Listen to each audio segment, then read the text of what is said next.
We'll just allow a few seconds for people to get into the webinar.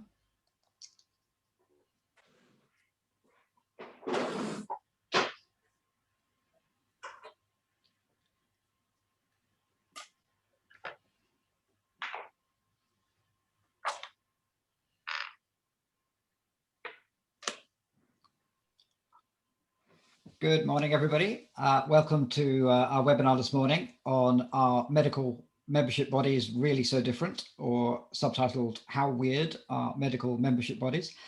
My name's Alan Reed, Director of Client Projects with Heart Square. I'll be your host today. I'm delighted to welcome our panel members, Tony and Patricia. Tony, could I ask you just to introduce yourselves just briefly, please? Yes, welcome everybody. My name's Tony Probert. I'm the Managing Director of LightMedia Communications. We're a specialist consultancy development host, building society and association sites with a particular focus in the medical sector. So that's me, and I'm looking forward to the session this morning. Fantastic, thanks Tony. And Patricia, please, if you don't mind. Hi, I'm Patricia Hagan. I'm the Deputy CEO of the British Association of Urological Surgeons. We usually refer to the organisation as BAUS. Terrific. Thanks a lot, Patricia. We're looking forward to getting into conversation with you in just a moment. So let's get started. So just a little bit of webinar etiquette for our delegates. So first of all, the session is recorded. We will post it on YouTube and send you a link to the recording. None of your data is recorded, but if you ask a Q&A question, it will appear in the video. Talking of Q&A questions, we'd like to encourage people to ask questions that will be posed to Tony and Patricia about your own project or your own plans or your own challenges at your own organisation. So please put those into the Q&A box, which if you move your mouse around on Zoom, you'll see the Q&A box there. So please type those in. If you have any technical challenges, there's a separate box for chat. And if you post a question in there, then one of the Heart Square team will be happy to assist you. Microphone on mute as is standard, unless you're on the panel or you're talking. So great, thank you very much for that.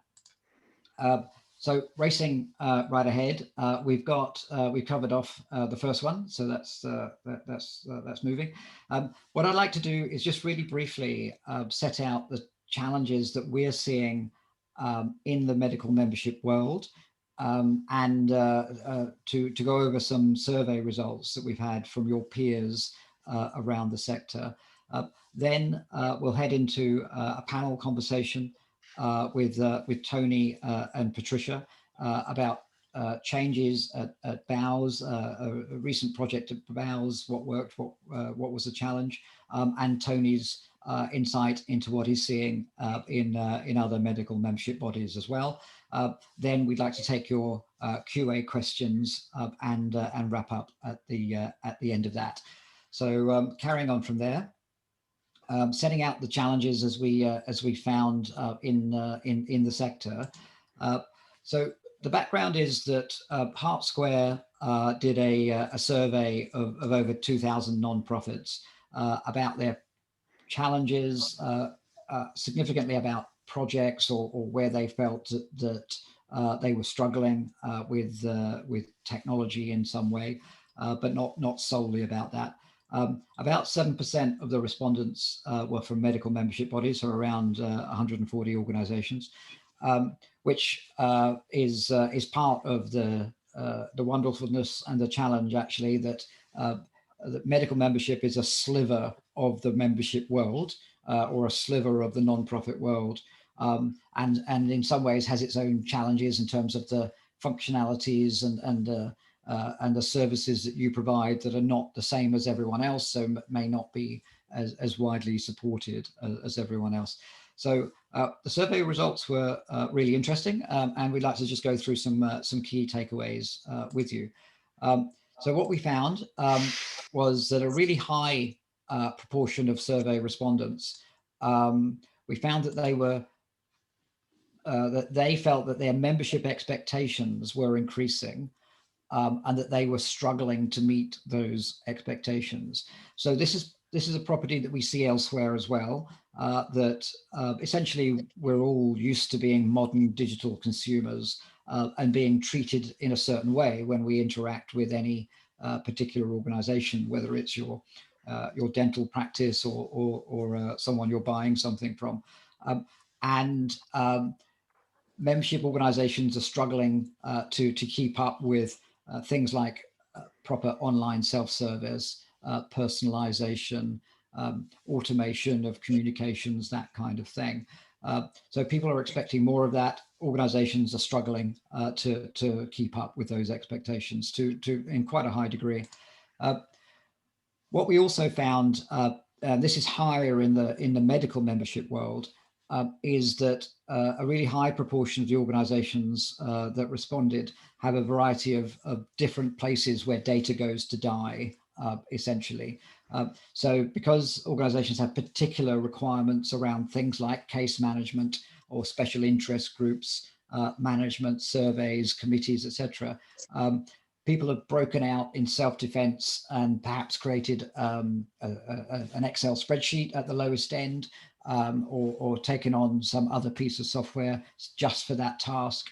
And the problem with that, of course, as we all know, is that you then have a slice of a person's data living in that particular place that isn't available to the rest of the organization and can't be used to manage the relationship, and can be out of date and can let you down. So a really high proportion of the organizations have those buckets of data that are not integrated and are causing problems and undermining managing the relationship. Well over half believe that their website and online self-service lets them down. So lots of terms like old-fashioned, very limited, people can't find things, people don't use it, and then phone them up and send them emails anyway. So there was a strong element of people not knowing where to start with that. Do we have to replace everything, at the back end in order to improve the website? Those kind of questions that it's worth talking about a little later. A really, really high proportion, and I don't know how this is reflected around the delegate base on this webinar, but a really high proportion worry about losing ground to competitors.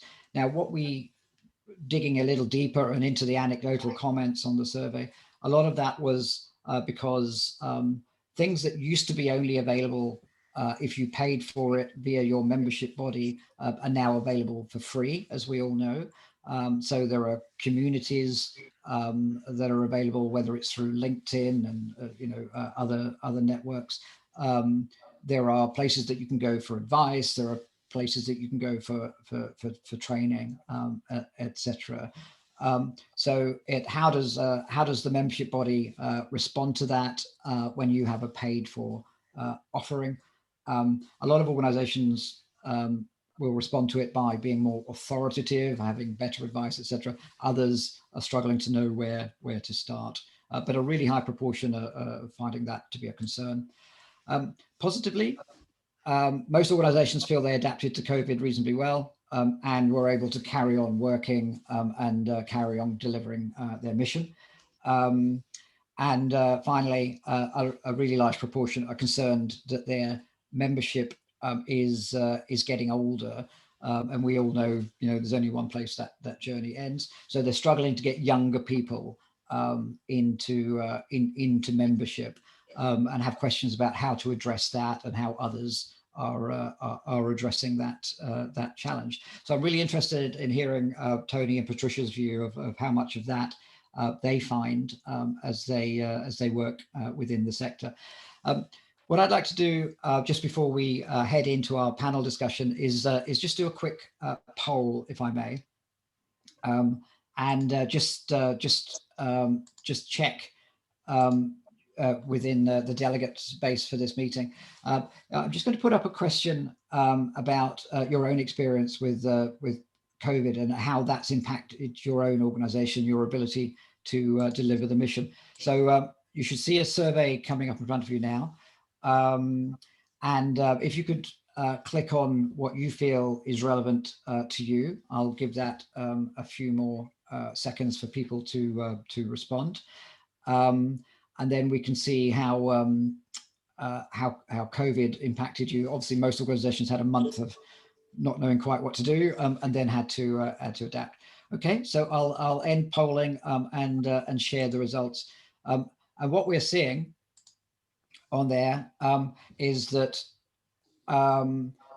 actually a really large number between the first two areas of responses, well over half, feel that COVID will have a significant and long-lasting change or a major change. Just under 40% feel that it's a moderate change, and very few feel no change coming out of that. So that's really interesting. So great, thank you very much for that. So what I'd like to do then is move to our panel discussion, and just hear what it's like in the real world. So I'd like to welcome back Tony and Patricia. Hi again.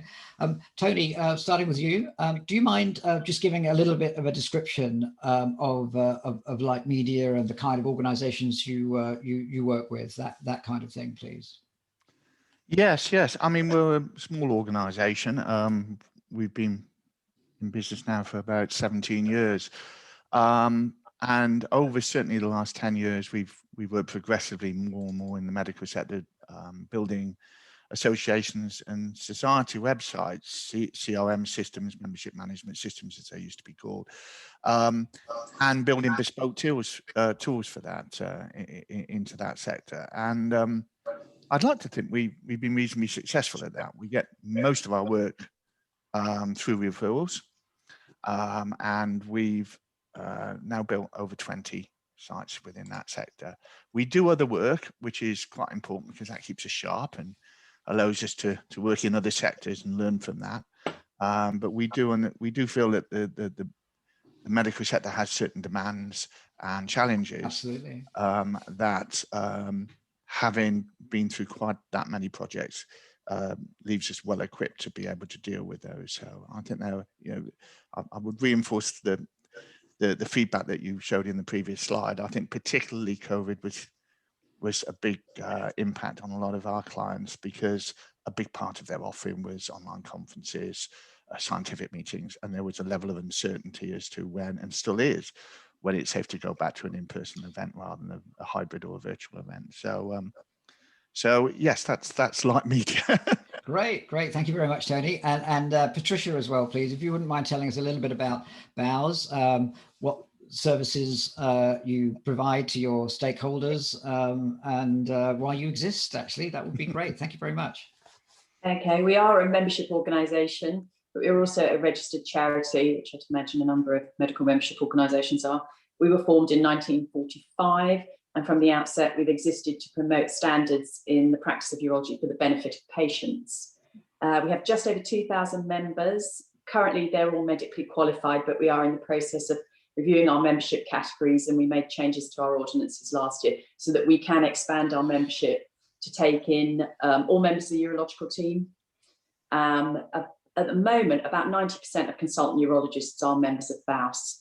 I think, like a lot of medical membership organisations, we came together, surgeons originally came together wanting to meet at meetings, publish journals, to share knowledge and learning. And so the annual scientific meeting still remains quite a mainstay of what we do. It's a very important event for us each year.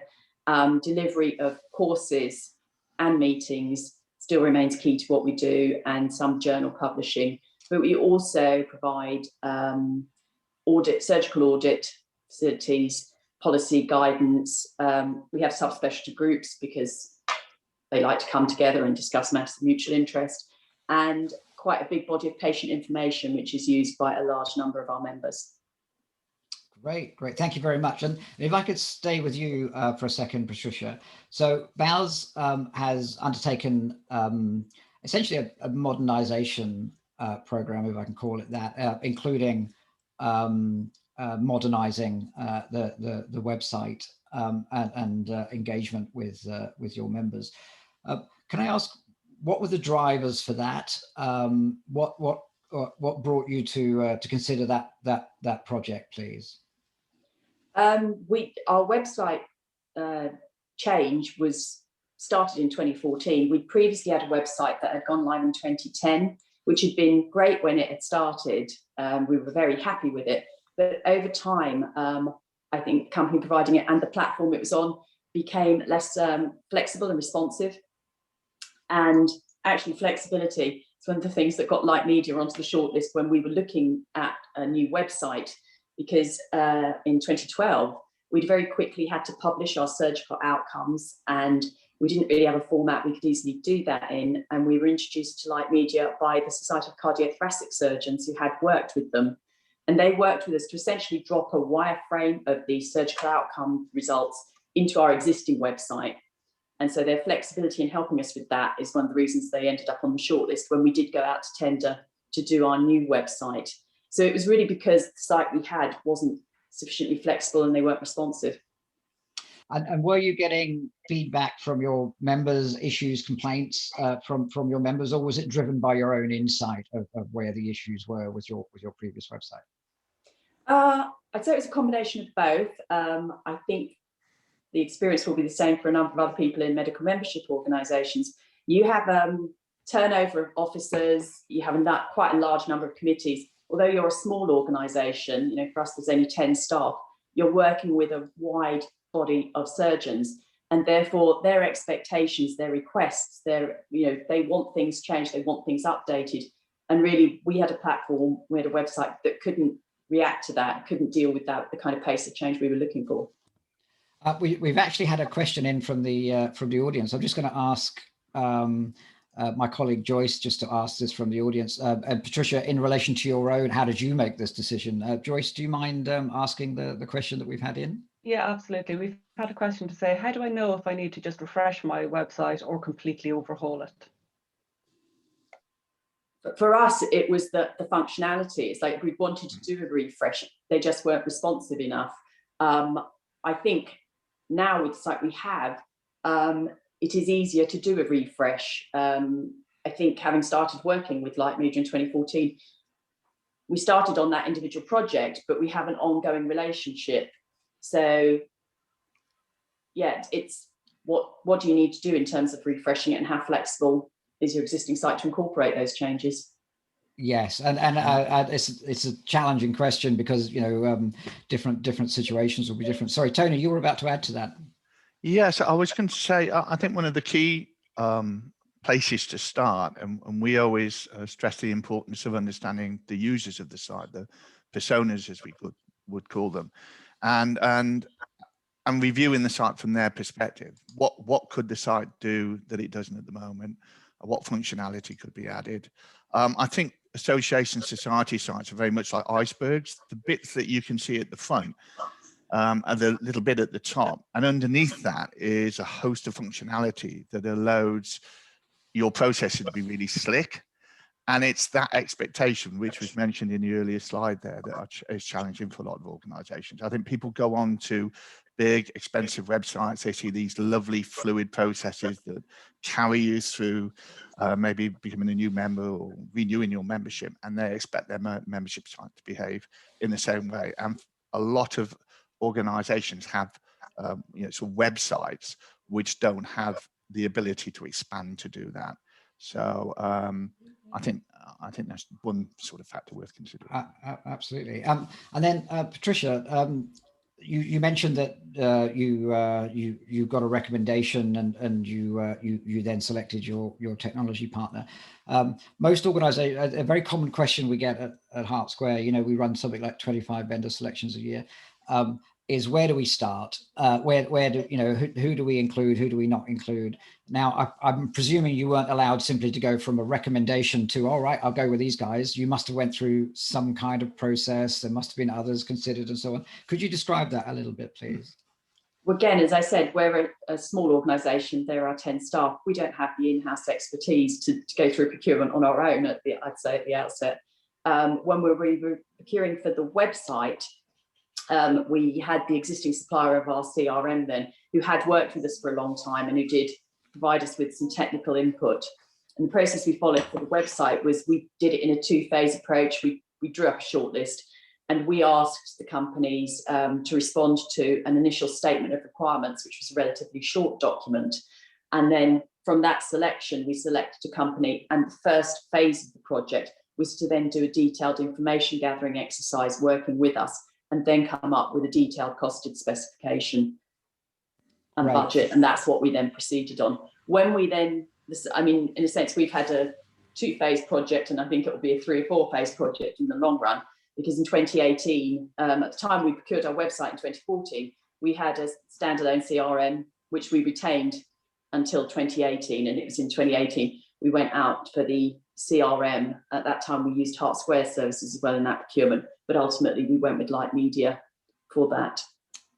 Great. Thank you very much, Patricia. And so, Tony, I'm going to ask you about what a potential client can do right or wrong when they're going through a selection process. One of the key areas that we hear, when we get asked to do project salvage, sometimes, people are unhappy, they've had a bad project, the supplier relationship might have broken down. And when we ask about it, the opening chapters to that story often go back to the vendor selection process, those foundation of who's going to do what for what money, and how long is it all going to take, and so on.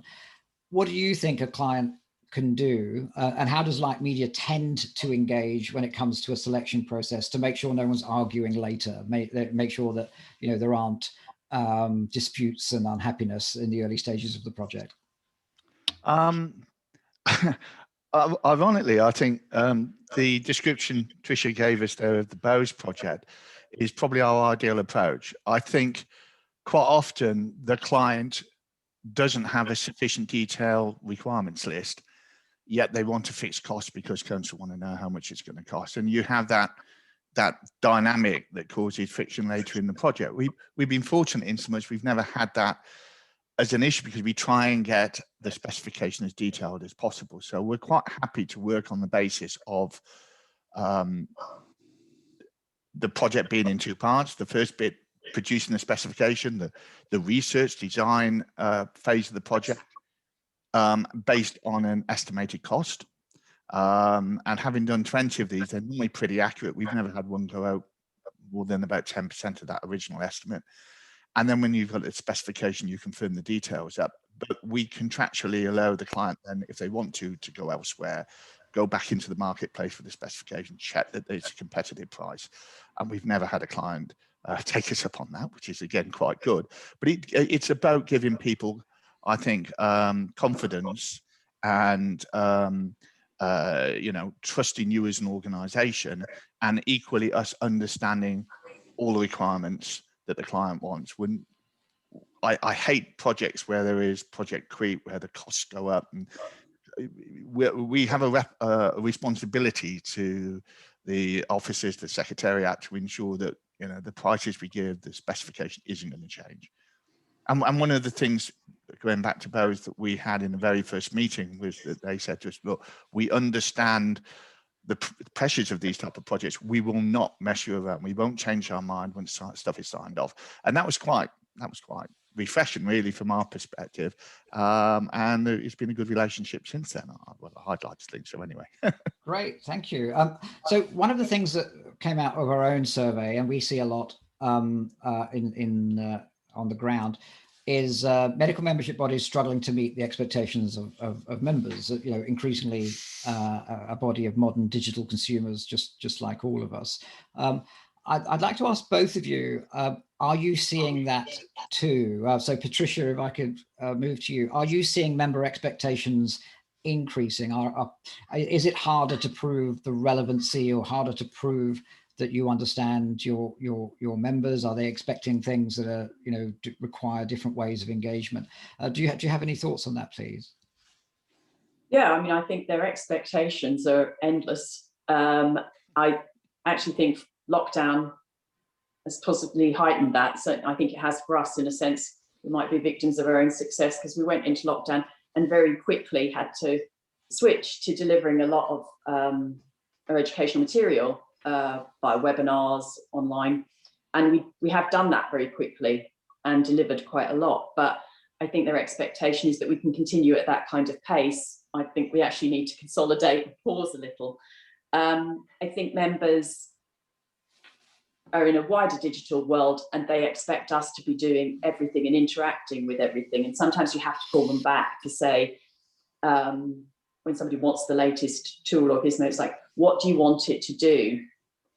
What's the purpose of this? Rather than keep adding more and more. So it's enormously challenging. I think their expectations extend to infinity. We love them anyway, Patricia, obviously. And Tony, what are you seeing out there? I think COVID has, not just in the medical sector, but in the general community, increased, should we say, people's ability to take on the technology. They're using particularly virtual tools, webinar, a lot more. And although 3 years ago, we always used to encourage our clients to use WebEx, or as it was then, and Teams, etc.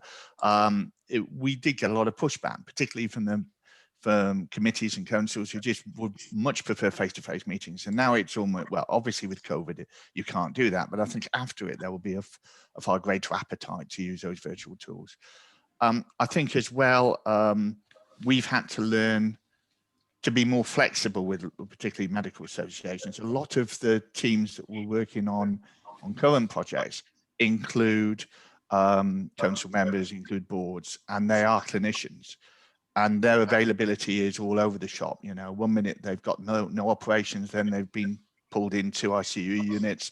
Now there's a big rush to do the elective surgery that got cancelled as the resources become available again. And you have to respect that. So you have to ensure, one, that you're concise with the way that you work with clients, and respect their time. But secondly, be flexible, you know, and that is always a challenge, because you know, you're waiting there for feedback for 2 months on a specification, and then they come back and yes, but we want it live now in 6 weeks because our big meetings in June or July. And you have to explain, you have to be honest, you have to be practical and pragmatic about these things. But yes, understanding the dynamics out there and how they change a lot, particularly at the moment, you just have to take that on board, I think. Great, thank you. And that segues perfectly into our next poll. I'd just like to ask people about the drivers for change in your own organization, where you are feeling like things need to improve, or that you might need to invest in change in some way. Could I just launch the poll, and if I could just get people's thoughts on what applies to your own organization. So this one's multiple choice, so please tick all of them that you feel apply to your own organization, and we can then we can then have a look at what the common drivers are around the sector as represented by us all on this webinar this morning. Great. I'll just give that a few more seconds as people are polling. And Patricia, Tony, I'll invite you to comment as well if you don't mind. So I'm just going to share the results. What we're seeing is that the largest driver is the first one, increasing member engagement, which goes to that question about that concern about meeting member expectations. Surprising number are looking to improve efficiencies as well. That's staff and member efficiencies, and then more flexibility. Patricia, does any of that surprise you? Does that chime with your own thoughts as well? Certainly around the developing more flexibility in your event delivery model, because I think everybody's going to expect us to plan for hybrid meetings going forward. Our members are very keen to get back to face-to-face meetings, but yes, because our annual meeting was delivered entirely online last year, there'll be an expectation that you'll deliver a hybrid model for everything going forward. Fantastic, thank you. And Tony, then, any thoughts on that? No, actually, that's quite representative of the feedback that we've been getting from clients and the small webinars we do on a monthly basis. And so, I think the engagement request has always been one that's high on people's list. The more flexibility on event delivery. Efficiency tends to come through in a number of different ways. Sometimes it fits in with the bottom point as well. We did a project 12 months ago where they really wanted to open out their membership to students a lot more, and trainees, and all the way back to people going through further education to encourage people to go into their profession. This was within the medical sector. And so efficiency and having a self-serve model helped them deliver that, because it reduced the cost of administering a section of their membership, which could probably only afford, I don't know, £25 a year, if that, on membership fees. So sometimes these objectives sort of overlap between each other, but yes, very indicative. Absolutely. So great. I'm going to stop sharing results. We've actually had some more questions coming in from the audience. So just to remind people, if you have questions about your own project or your own challenges, please drop them into the Q&A box. But I'll ask Joyce, if you don't mind, if we could have another question from the audience. Yeah, thank you. So one that's come in is, how did you decide what type of platform to use? How do you determine whether to go with proprietary or open source software? What is the deciding factor? Well, Tony, you might be a little bit biased about this one. But let me ask Patricia first, if you don't mind. So yes, we'll just channel that to you. Did you just think about platforms, or did you think mostly about the partner organization? Can we ask it that way? I think we interviewed companies who covered both of those ranges, but I think forming an ongoing relationship with whoever was our provider was the more important element to us. Yes, that makes a lot of sense. We weren't predetermined on whether it was proprietary or bespoke. Great, thank you. And Tony, what are you seeing in terms of what people are asking for and how they're making those decisions? I am slightly biased, I would admit. I'm a very firm believer in a bespoke solution based on a set of modules, functionality that is common for a particular type of client. And that is one of the reasons we specialize, particularly in the medical sector. What you find is that the majority of our clients all want to do the same thing, but each and every one of them do it subtly differently. They all bring their new members on board differently. They all do their renewals differently. They all do their workforce surveys differently. And as a consequence, if you have that understanding of how the core functionality works, and you have that already in place, the whole project turns into basically with a set of objectives to focus on the individual client's needs. At the moment, we are replacing 3 systems which are off-the-shelf systems, and it was because they didn't meet the client's expectations. They were sold something that in reality didn't have the flexibility they needed as organizations. And I think that came out of the research that you mentioned earlier, and you know, the feedback we're getting from our clients is that certainly in the current climate, that level of flexibility is important. And that's the trade-off you get, the instant solution that comes off the shelf that can be tweaked and tailored to one that is completely bespoke. So we've never in 17 years ever had to say to a client, I'm sorry, the system doesn't do that. So that's really interesting. The Heart Square view on that question, by the way, because we're asked it a lot, is that we suggest focusing the things that are going to cause your project to succeed or fail don't tend to be the difference between open source, proprietary, or platform solutions. What will cause your project to succeed or fail tends to be the partnership that you have with the supplier, because actually the dirty little secret in the technology selection world is that platform solutions, proprietary solutions, open source solutions can all be made to do what you need with enough time and money, etc. So what will make the difference is, can your partner add value? Do they understand your challenges? Have they done it before? And so on, and so that you're not having to explain basic industry terms to them. and that they're able to join and add value to that conversation. And then the technology becomes a secondary choice there. So just talking about how weird membership bodies are then, Tony, if I could ask you, where do you see specific areas, fairly relatively unique verticals of functionality that relate to medical associations? And where do you see them either breaking out and using a separate system, or being able to accommodate that within a single wider system? Where do you see the areas that might drive people to break out into separate systems? And you're on mute, I think. Yep, sorry about that. I think the key areas that are different within the website content, most medical society sites have, in one way or another, a responsibility to share information with patients.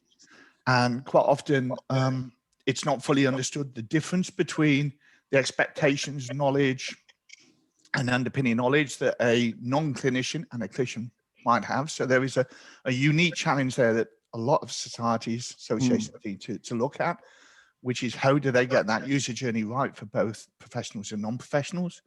I think the focus on key events is important, and many people don't actually pull that information into their main system as well as they could do. The ability to view abstracts submitted and events that they've attended previously, view CPD certificates, all those sort of things should be centralized. But we still have projects where clients are happily using third-party products to deliver those specific areas, like, the big conference bookings. They provide maybe virtual platforms. And I think those sort of changes need to be done gradually, maybe get the core system right, and areas which are really key to societies, if the client is happy, continue to use it. API web services are great for integrating products. In my experience, however, they do it to a certain extent, but they don't do it fully. And in those situations, sometimes it's worth bringing that functionality back into the core system. I'm not sure whether that answered your question or not, or whether I sort of diverted it slightly, but yeah. Yeah, no, it does. I'm going to ask Patricia in a second where you felt your areas of functionality were that would be most challenging to meet, when you were thinking about your requirements and who you included. But Tony, know that I think those are really common areas that you have. That medical associations have different stakeholders and relationships between them. They might have to be able to share information or communicate with each other via the medical association, and that's not common for all types of associations. So Patricia, Tony. No, I was just going to say, I guess as well, it's understanding the importance of some of this information and focusing in on that. I know I've been in meetings where we've talked about things like outcome data, and you understand the sensitivity of the organization around this. Surgeons' reputations are on the line in many cases. So those graphs, those interactive areas work, and you have a responsibility to patients as well to ensure that when they get to those graphs, they understand the procedures that they relate to, they understand the bigger picture, and that there might be a valid reason for someone being an outlier on one of the graphs, and that is explained. So I think you mentioned earlier, it's the relationship, it's understanding that underpinning dynamics of how important some of this information is and how it works across the site and the information provided by the site. Absolutely. And so, Patricia, are there any areas where you feel BOWS is a bit weird, and you're worried about being able to meet what you need, to get what you need, and to be able to deliver it to your members and other stakeholders? I think when we came to do the website, you say medical associations can be a bit weird. The challenge is to make a website that doesn't necessarily reflect the structure of your organization, because within your organization, within surgical groups, they all know their subspecialty groupings, and everybody speaks in acronyms and abbreviations. And it's like, if you want your site to be accessible to your members, but also to the wider team within your professional area, but patients and the public, then you've got to strip it back and go through the navigation. So getting the navigation right is important to us. We're about to make some changes because it evolves over time. Different things happen within the organisation, but that was very important to us. And also for us, we weren't able to do the whole project as one big bang. We didn't change the membership system and change the website at the same time. So getting an appointment that would work effectively with our existing supplier of our membership system was also very important. On our previous site, we hadn't even managed to get things like the Find a Surgeon functionality working correctly. Yes. And so getting that, because particularly as we weren't putting the membership system in the same system at the time, getting those to integrate and to link with the surgical outcomes, so that when you looked up a surgeon, you could then link back and see what their surgical outcomes profile was as well. All those kind of linkages.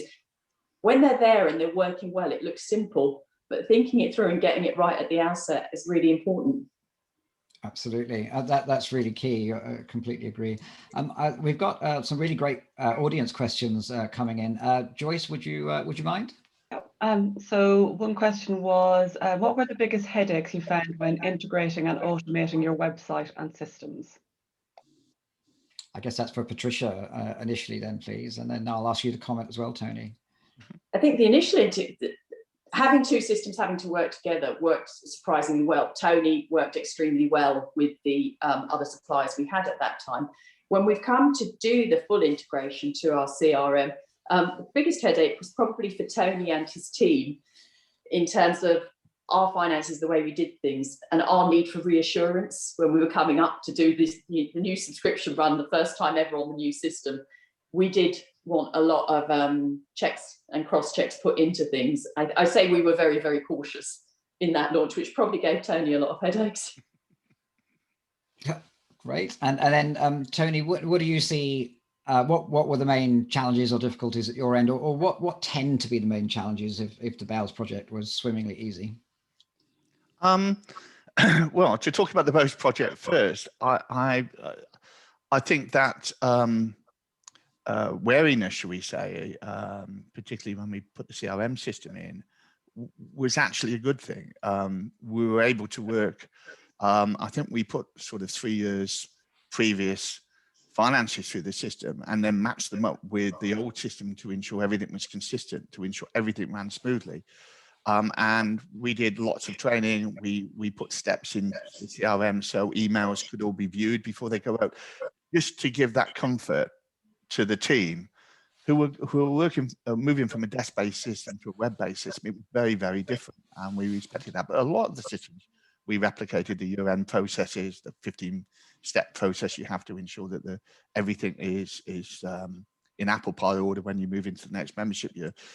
These are great. I think a lot of people go into the project thinking, we just want to get it done quickly. We want to get it done with a minimum of impact. And it's nice to have somebody who we worked with who took the seriousness of it and gave us the time to work with them in that fashion. On the wider projects that we deal with, I'd say the most challenging tends to be the way the data comes in, to be totally honest with you. That wasn't an issue with Bowes, but we have had projects where we have 4 different databases on 4 different applications. No one knows which is the most up-to-date data. No one knows which has priority over which. So it's a restructuring, cleaning process. It's a great opportunity to get it right. We have one project we're working on at the moment, which is brilliant because they're using it as an opportunity to clear the decks and do it properly, so to speak. So, but yeah, data is always a challenge, I think, because you never really see it until quite early in the project, yes, but until after you've started, and then there never seems to be somebody who actually has a definitive view on it. Absolutely. Great. Thank you. I think I'd like to take another audience question, please. Joyce, could you ask another one of those? Absolutely. So the question is, we currently use a bespoke solution which has been customized and bent to meet our members and staff requirements.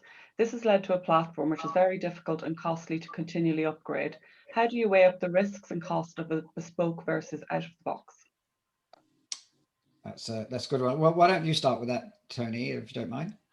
I would say by ensuring that you start with a good, solid specification. That not only helps understand all the nuances, but should minimize changes going forward.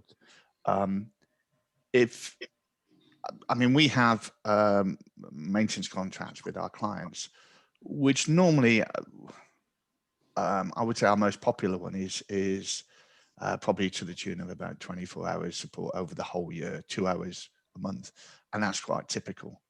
Some clients use more than that, some clients use less than that. I think having a good, well thought through specification should minimize any changes to those which have to be made to move the organization forward. And those are the things that you want to do. You don't want to be rectifying shortfalls in the system 6 months later or 12 months later because it doesn't work.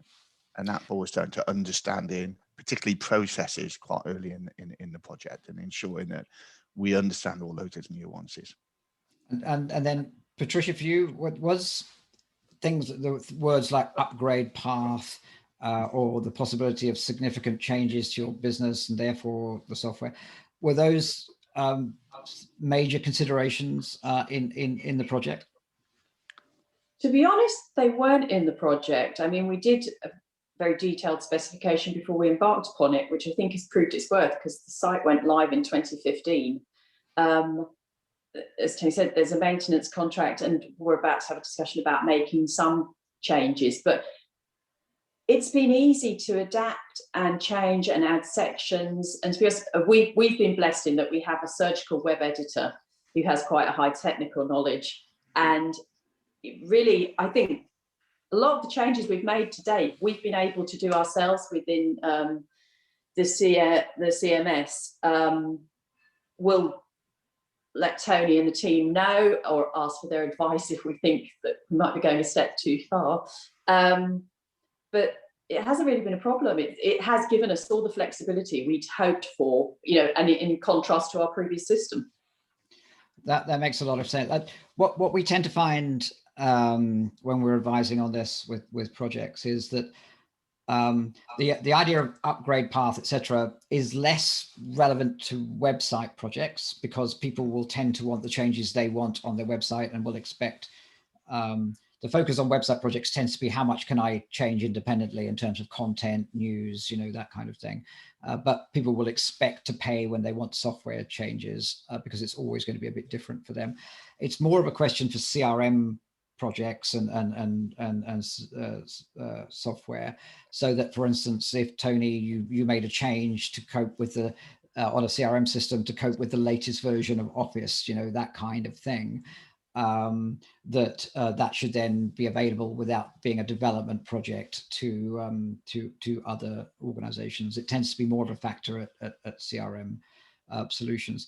That's a rabbit hole we could go down, but let's not. I'd like to first of all just launch our final poll today and get some feedback from the audience on the final topic.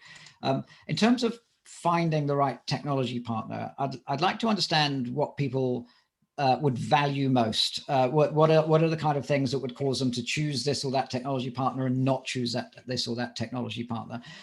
So if I launch that, and I'd be really interested in people's views. We had one question that suggested people were very interested in the open source versus platform or package question.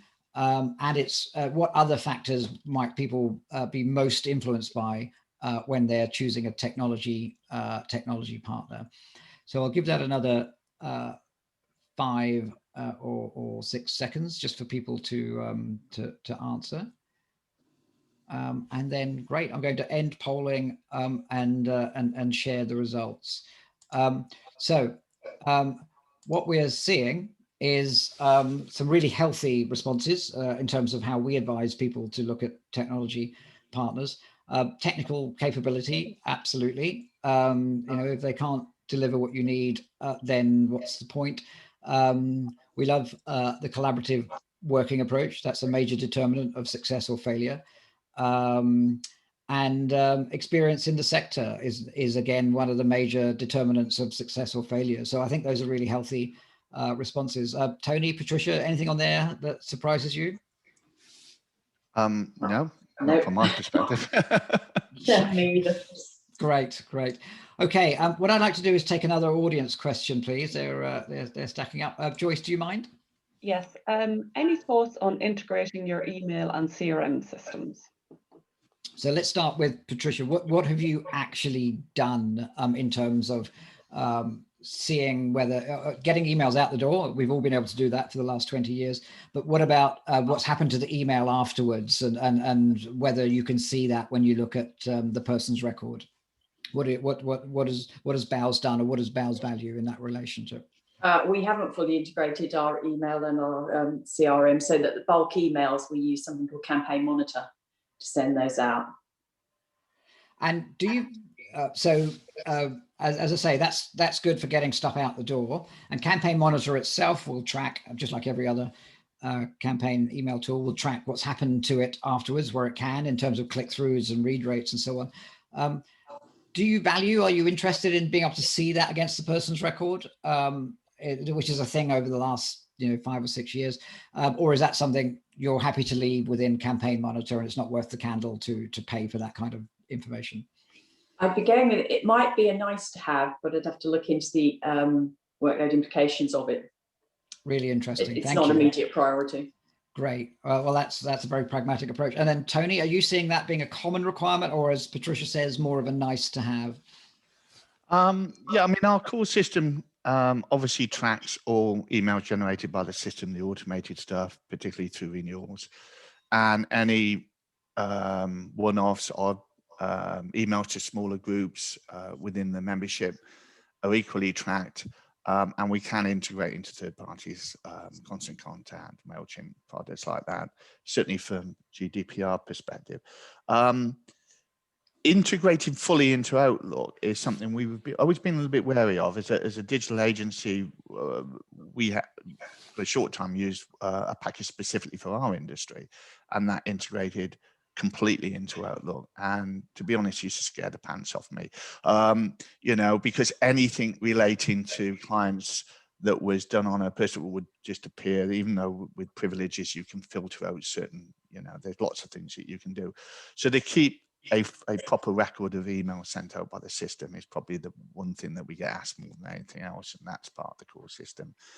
Anything out from that through to integration of third-party products is there if they need it. So that's really interesting. So a lot of software salespeople during the selection process will talk about that two-way and end-to-end integration. Someone has clicked through to read more about something you've emailed them about, that's updated on their record so that others can query and see that. What I'm hearing is that it's often that particular aspect can be a back burner issue, and nice to have, as you said, Patricia. But the main thing is being able to see what they've been sent. That's the most common kind of real world pragmatic requirement that people have. So that's very interesting. Could we please take another audience question, please, Joyce? Yeah. Did staff buy into the change project, or was it met with resistance? That's one for you, Patricia. Did your colleagues rush to the project with a glad cry asking how can we help, or did they say no, I'm going to stick my fingers in my ears and pretend it's not happening? The website change everybody desperately wanted, because, as I say, our old site had become so unresponsive and inflexible. The CRM change, again, people welcomed, because we had that problem where there were multiple, information was being held in multiple places increasingly. I mean, we had a good membership system to move over, but still you get duplicate creation of things. Particularly our workforce data was held on a different system, and it was integrating those things to reduce workload. We have a small staff team, so it was relatively easy to get full engagement because people could see the benefits of it. That particularly with our workforce information, to be able to integrate that fully into our membership information through the CRM project was an obvious time saving. Great. And so the Heart Square model is to look at opportunities for change, for beneficial change, as well as changing the software. And in fact, if you wrap lovely new software around rubbish business processes, you tend to get low benefits and low take up. Tony, what do you see?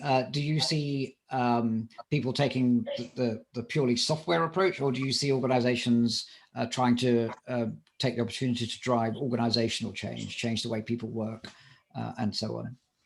I think it's far more the latter today than it was 2 or 3 years ago. I think 2 or 3 years ago, it was very much a feeling that we need to change it because it's 5 years old or it's 8 years old or whatever. These days, there does tend to be a specific set of project objectives. And if there aren't, we'd agree them with the client at the beginning and just get them to do a bit of blue sky thinking about, well, while we're at it, do you need to consider this or do you need to consider that?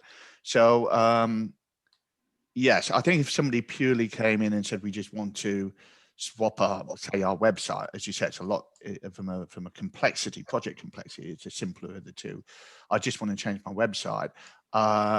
And they had no valid reason why. That's always a little bit worrying because then you don't know what success looks like. And you really should know that. At the beginning of the project, you need to know not only what success looks like for the secretariat and the officers, but the membership committees, everything. You need to know how they're going to view the project at the end of it, so you can keep focused on that as you go through. Fantastic. So we've only got a few minutes left. So I'm going to ask you both for if you were doing this again, or your hints and tips for others who are a year or two in your rear view mirror and are going to be nominated to carry out this kind of project. And I guess, Tony, from your point of view, is what advice you would give to organizations more widely. So Patricia, from your point of view, do you have any hints and advice for others who will be setting out on these kind of projects within their own organizations, please? Yeah, I'd say whilst you need to get widespread engagement and have everybody buy into the project, keep the key decision-making or project management group as small as possible. When we initially did the website, we wanted to deliver it within about 6 months from appointment, which is why we did say to Tony, we said to our officers at the beginning, if you want it delivered within this time frame, you have to delegate authority to us to do this. If you want consultation on every detail, it will never come in the time scale and on budget. I think investing time in getting the initial specification right is important to reduce overspends and mission creep, and never underestimate the time it takes to test things. However long you think it'll take twice as long. Right. Those sound like really great points of advice. And then, Tony, where you see projects or organizations, medical associations struggling, what kind of advice might you give for people setting out on this kind of project to not be in the struggling column, but to be in the success column? Well, to a certain extent, Trish is there still in a couple of my points, but reiterate them anyway. Getting the project team right is important, and defining roles within the project team and having that project team representative from the different parts of the organization, both from the strategic, whether that's some council members, all the way down to the people who actually do the jobs, is really quite important. That knowledge of how particularly with CRMs, about how particular processes are done are really important. But the other point there that Trish mentioned, which with specification, we've touched on it a couple of times this morning. I think understanding on both parties what the expectation is for the system and how it will work, particularly on process, which most people underestimate. And this goes back to the point on time. You should allow sufficient time to get everybody engaged, think through these things, circulate it to the organization, make changes where required. And that means that you're not going to do a spec in 2-3 weeks. You're going to have to think about it, circulate it, agree it. And on typical projects we work on, the specification development is almost 50% of the project. Time-wise, from a workload, from our perspective, it's probably 20%, because it all goes quiet after the spec's done, as you've got developers beavering away building this solution. But from the project gestation and its length, it tends to take that long, because the client has to go off and quite often get council approval, because some changes impact on what has already been agreed with the membership as a whole. So yeah, it's allowing proper time for this and a detailed spec. And proper foundations. Fantastic, fantastic. That's really, really great advice. And that takes us to the end of the webinar. So a perfect ending point. Tony, Patricia, I'd like to thank you both so much for making yourselves available today and providing such pragmatic help to your peers on the webinar. So thank you so much for that. I'm just going to then ask everyone. We're going to be sending out a feedback survey, and of course we'll link to the YouTube video when it's available. We provide these webinars for the benefit of the sector. So if you have any comments or what we could do better or what you'd like to see more of in our webinars, we'd really appreciate it if you could feed that back to us in the survey. So I'd just like to thank everybody and look forward to seeing you on our next webinar. Thanks a lot. Thanks everybody. Bye bye. Thank you everybody. Bye bye.